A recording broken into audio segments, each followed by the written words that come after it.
Hey everyone, welcome back. So today for this video, I thought I would explain a little bit about what I'm trying to achieve when I'm looking for something for a great travel espresso. So to give you some context, on a daily basis I'm using an LR24 right here, as you can see, by Londinium. It's one of in my opinion, my favorite espresso machines to make the type of profile espresso that I like.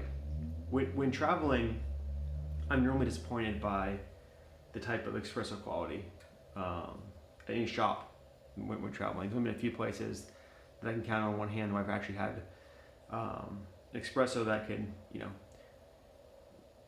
be similar to something I could pull at my house, right? So when traveling, I was thinking, what's the best way to get the most compact, most compelling way to get the best tasting espresso without having to lug around like a Streitman CT2 or something like that with me everywhere I'm going. So did a bunch of research, did a bunch of trialing, did a bunch of trial and error. And I think what I came up with is probably going to be the closest thing you can get to phenomenal espresso while traveling, and fitting it all into a package that's going to be the size of something you just throw in your carry-on. And by that I mean, literally the travel package I use for this is this size right here, right? So this fits everything I need for amazing espresso while traveling. If I want a flat white, it also includes a small stove and obviously my grinder, and all fits in there nicely. And all this gives me everything I need on the road. You pair that with something like a nanofoamer, and you're able to get flat whites, really great consistency, right? But if you're looking for just espresso, I think this is the setup that will probably rival everything else, in my opinion. So what exactly is the setup? Well, it's a Portaspresso. It's the HC version with the actual pressure gauge as well too. And then, trying this and probably pulling over 2,000 shots on this now. What I can tell you, I found some ways to make this a much more streamlined, efficient workflow than what I've seen others do or what the manufacturer recommends, right? So I went back and forth with Ross a bunch on some different ideas, and he thinks the workflow he does is suffice, and that's totally fine. But for me, I want something that's going to be super streamlined. So anyways, I'm going to walk you through my workflow just so you can all see what it looks like. Again, I think this is something that gives you the best quality espresso that you can achieve, especially on something of this size that you can fit into some kind of travel accessory. But anyways, I made a couple different changes, so I'll walk you through what they look like. So just to give you a couple things of forewarning, or maybe a couple disclaimers. So when I travel, I mix my own water, just so I can make sure I have the right minerals added to wherever I'm at. I bring a tester with me to make sure I can test the water. And oftentimes I'll just buy distilled water and just use my own recipe, right? So that's the first thing. What's happening is I was bringing a kettle with me. Even travel size kettles are pretty large. The little portable stove I bring to use for the nanofoamer is probably about the same size as the kettle I was using. I mean, I have additional functionality in that travel case. I'm always trying to find ways to pack as much functionality as possible into the small size. So the kettle, collapsible kettle, it was a nice kettle, but I was having to go back and forth, and it wasn't really holding temperature that well. Just like even the more expensive kettles, like the one you see to the right over here, doesn't hold temperature that well, to be honest with you. So when you're going back and forth between preheating, dumping, one, you're wasting a lot of water. Now, one of the workflows I did, I pour the water back into the kettle, which cools the water down, and you have to wait for the kettle to warm up, and it was just creating too long of an experience for me. So anyways, an immersion heat brewer, it gives you a very similar experience like you would get from like Streitman CT2, right? So it gives you that almost instantaneous hot water. It's super stable, and it's phenomenal, and it's very consistent, right? So that's the first thing. So what I'm gonna do is I'm gonna show you, this is just a regular kettle. This is just room temperature water that's been pre-mixed with minerals. So first thing I did, I'm gonna fill this to the top of the bore area right here. So right about there. And then the next thing I do is I'm gonna grab, you see I add a rubber ring around this because it's gonna get very hot. Also add some rubber rings around this. It's gonna get pretty hot as well too when I'm preheating. I'll grab the portafilter holder, screw it in, a couple screws, and I'll take the immersion heater. I've done a lot of research on these and tried a lot of different ones. I'll put a link in this one down below. I think this is the best one.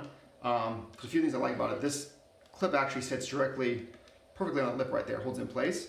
You can also flip it this way as well too, and it just actually sits perfectly as far as the depth of the bore here in the chamber. So either way works. I like that it has an on-off switch. Obviously you could add this to any immersion heater. It's not hard to add one of these to anyone, but I think for folks that don't want to mess around with cutting wires and splicing things in, this is an easy option to do. I have another one of these I bought. It's a little more powerful. I spliced my own into, but again, for most folks here, this will probably be just as good. And normally what happens is I'd be hand grinding right now, right? So I'd be hand grinding. Today we're gonna be pulling some Luna from Manhattan. Really great roast profile in my opinion. Love the flavors. But today we're gonna be cheating. We're gonna be using my home grinder just for sake of time. And so I can talk you guys through all this as well too. So anyways, as we're going about this, a couple of the workflow hacks. I mean, obviously using this is going to get you from having to dump a bunch of water in and out, constantly cycle. This is going to get extremely hot. We're going to get up to like 210 degrees Fahrenheit. It's going to pull a really great shot, especially if you're doing anything around lighter roast. If not, you can also throw a thermometer in there as well too. And then you can put it to whatever temperature that you would like. If you add a dimmer switch to one of these, so the dimmer switch will also control the output. So if you want to do that, the other one that I modified is a dimmer switch as well too. But I only drink light coffee, so it was more to test to see if you could hold a temperature, and the answer is you can, very simply, right? So that's going to be something for folks that maybe don't drink just light roast coffee. Obviously, you can see here, this is the filter roast for as well too. So with that in mind, we're going to go ahead and dose in 20 grams of Luna. Now, one thing that you probably want to do while we're doing this is just take your basket and just kind of sit on top for a few seconds here and let it get a little bit of heat. Oftentimes what will happen is you just take a cold basket and throw it in there. You're not going to get the same flow you would if the basket was warmed a bit. So I just do this for maybe about 15-20 seconds. The basket will warm up to where it should be, and then it'll give you a nice flow, be consistent. I pulled 7 to 8 shots out of this thing back to back. I had some friends I was traveling with. So this thing is super capable of doing that. I'll show you some tricks at the end, how you can take the puck out and easily pull another shot right away. Also worth mentioning, I have a couple IMS baskets. This is actually the My Prezi basket. The My Prezi is a phenomenal tool. The thing I was having issues with was traveling with CO2 cartridges or nitro cartridges, right? So it was hard to travel with those. I was able to do it. It just was never fun. When you ran out, it was always hard finding new ones depending on where you're traveling, especially internationally. So with that in mind, this gets rid of all those constraints of having to bring some form of gas with you, and you can just do this all manual lever style. Fantastic. I love the feel of it as well too. It's just super controllable. So anyways, what I've done is I took the basket out of my Lindinium portafilter. So what we're going to do is we're going to go ahead and throw this basket in there now. It's warmed up a bit. I'm going to go ahead and drop this into my grinder here. All right. So we're going to go ahead and grind these.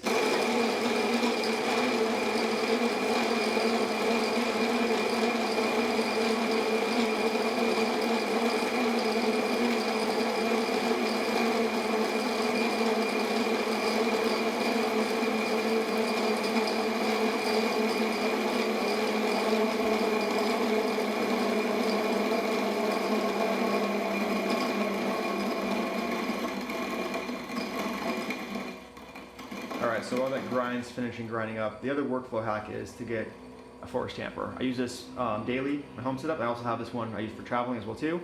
So the force tamper is great. What it does is allows you just to have the consistency of tamping. So what I'm going to do here is I'm just going to go ahead and grab the force tamp and tamp this down to where it should be. So we take this. I'm just going to give it 2 taps first to settle everything. I do a small adjustment like that. Take the force tamper, pop it in here, and the force tamp down.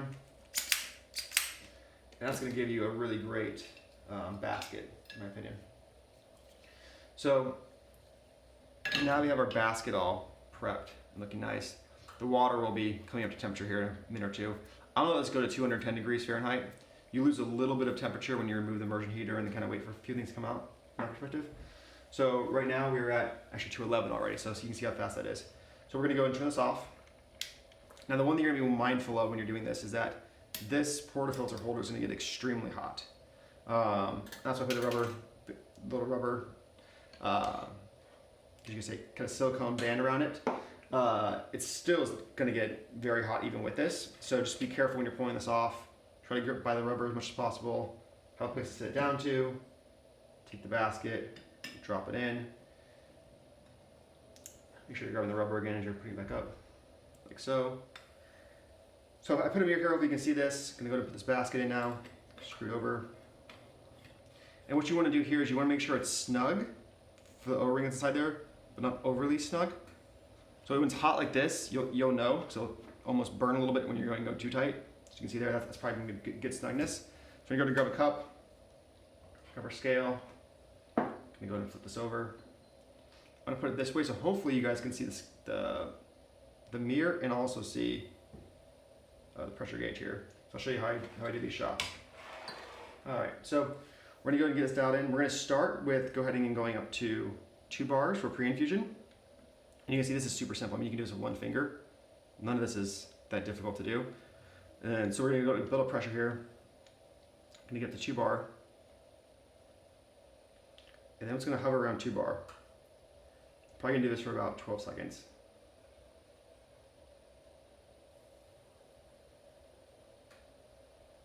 Now you see the first couple drops here. So now what I do is I'm gonna ramp up to 8 bars. Hold this there for about 10 to 12 seconds.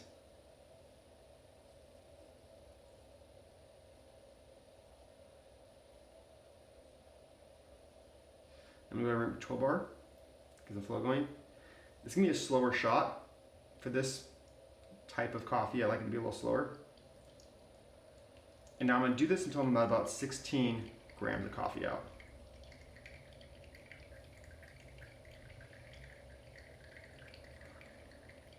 So we're at 14, 15. And now what I'm gonna do is I'm just gonna stop here, let it naturally decline until 20 grams. I'm gonna go ahead and swap this out. Give this a quick stir.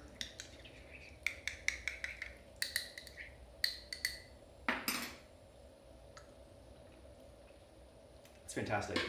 So now another thing you can do too is you can make a little something, you know, most people are calling right now coffee shot, which is almost like a hybrid between, you know, some kind of pour over mixed with AeroPress. This makes a really great coffee shot if you're interested in that. And it's more of a filter type of profile. So for something like Luna, it's phenomenal. And you have a nice shot, you have a nice little filter type shot afterwards. So that's the main workflow. I mean, as you can see, it's super simple. The only thing I would have changed if I was traveling, I would have been grinding it on a manual grinder. And the grinder I choose to use when I'm traveling, just this Untitled. And I like it because you can literally use this catch cup and it goes right into the basket. Super simple stuff.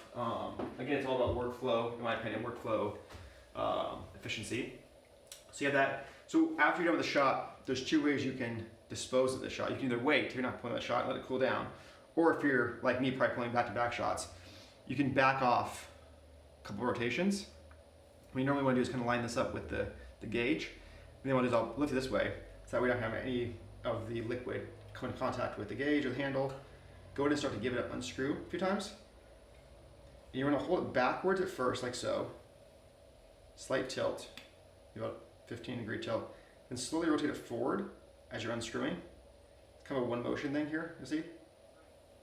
And then as you do that, you're just crack that, let all that water flow out. And then you have the puck right there. And that puck will just come out nicely.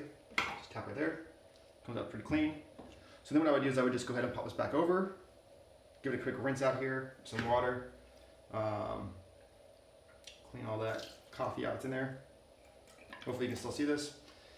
And then I would just go ahead, uncrank it again, put it back on here, prep it for another shot, and then you'll be good to go, next shot. So because I'm home, I'm just gonna go ahead and use this to clean that out, get that all clean. But yeah, this is also gonna taste phenomenal too, this coffee shot. So it's phenomenal. This rivals any coffee I can pull on a lot of home gear. So for that perspective, I think this is gonna be the best, in my opinion, again, the best travel espresso setup you can go with. Super efficient. The immersion heater brings it to the next level, in my opinion. And it's just a super small kit that just makes it super simple for you to take things and get high quality espresso no matter where you're at in the world. So hope you enjoyed this. I had a lot of questions on my last workflow video. That was just a test video. I just got the Portaspresso at that time, so I wasn't really sure how to use it. I didn't have a stand at that time. I have a stand now. You can also see I cut the stand out right here. It makes it so much more simple to use with the cut right there. Just when this is in and out, and you know, before you got to try to finagle this thing out, it was just a mess. This is super simple to bring in and out. Also, the other thing is if you're going to use some kind of silicone rubber type band as well here, you're going to have to modify the stand a bit. So if this is fitting there correctly, you're going to have to modify, otherwise it won't fit with that band, and you'll have a hard time getting this to sit flush. I made it so it's very tight, which is what I wanted, so that way it doesn't have any wiggle room. And this stand has a good amount of weight to it too, which is nice, so it's a good weight stand. But all in all, this is a great piece of kit. So hope you enjoyed this. Hope this workflow video was helpful, and let me know if you have any questions. All right, till next time. Cheers.